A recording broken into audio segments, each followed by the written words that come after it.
Electrochemistry. और पहले इस क्वेश्चन को सॉल्व करने से पहले मैं आपको एक चीज़ बता देता हूँ। इलेक्ट्रोकेमिस्ट्री के 3 पार्ट हैं। पहले पार्ट में आप गैल्वेनिक सेल, ये सब उसकी हाफ सेल, नर्न्स इक्वेशन, ये सब पढ़ते हैं इलेक्ट्रोकेमिस्ट्री के फर्स्ट पार्ट में। सेकेंड पार्ट में आप पढ़ते हैं इलेक्ट्रोलाइसिस। उसमें इलेक्ट्रोलाइसिस में आप प्रोडक्ट को आइडेंटिफाई करना, किसके बाद, इलेक्ट्रोलाइसिस के बाद, and Faraday's law, first law and second law, ठीक है ना। फिर इसके बाद तीसरा पार्ट आता है कंडक्टेंस, ठीक है, और कंडक्टेंस में न्यूमेरिकल टाइप ज़्यादा रहता है।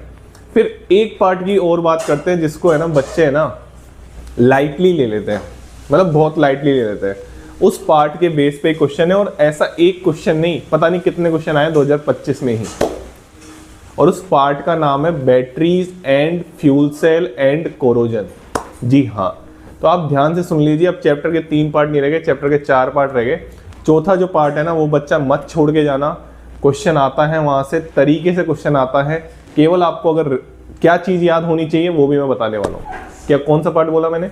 बैटरीज, फ्यूल सेल और कोरोजन, तीनों चीज़ों के बारे में आपको एनसीईआरटी भी पता होगी ना तो भी वो सफिशिएंट है, मेंस के लिए तो सफिशिएंट है। इवन एडवांस में भी वो आपको बस न्यूमेरिकल इधर से उधर करना पड़ेगा, बाकी रिएक्शन एनसीईआरटी की सफिशिएंट है, बोल रहा हूँ ना सफिशिएंट है।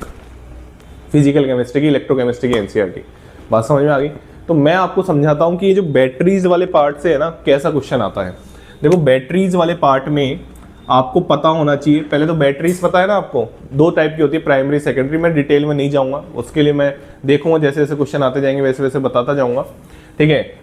गैल्वेनिक सेल को मिला दो, एक से ज़्यादा सेल को मिला दोगे आप बैटरी बोल सकते हो उसको, है ना। एक रिचार्जेबल बैटरी होती है, एक नॉन रिचार्जेबल बैटरी होती है। प्राइमरी बैटरी नॉन रिचार्जेबल होती है, सेकेंडरी बैटरी रिचार्जेबल होती है। इसकी बात हम करते हैं, ठीक है ना। तो ये जो क्वेश्चन है वो सेकेंडरी बैटरी से उस पर भी आता है। मैं आपको ये बताना चाहता हूँ कि बैटरी से क्वेश्चन कैसे कैसे आता है, फिर मैं इस क्वेश्चन को सोल्व करूंगा। देखो बैटरी से जो क्वेश्चन आता है ना बेटा, पहले टाइप का क्वेश्चन आता है कि वो रिएक्शन ही पूछ लेता है, reaction at anode, cathode and अगर ये पता है तो आप टोटल सेल रिएक्शन तो निकाल ही देंगे, ठीक है ना। दूसरा क्वेश्चन पूछता है वो कि बताओ एनोड क्या है और कैथोड क्या है, किसकी बनी हुई है, ये पूछ लेता है। तीसरा क्वेश्चन वो इलेक्ट्रोलाइट के बारे में पूछ लेता है, इलेक्ट्रोलाइट। चौथा क्वेश्चन, ध्यान से सुनते जाना, अगर ध्यान से सुनोगे तो मजा आएगा, नहीं तो नहीं आएगा, सुन लेना अच्छे से।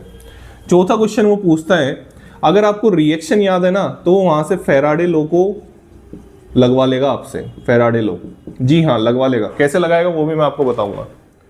5वां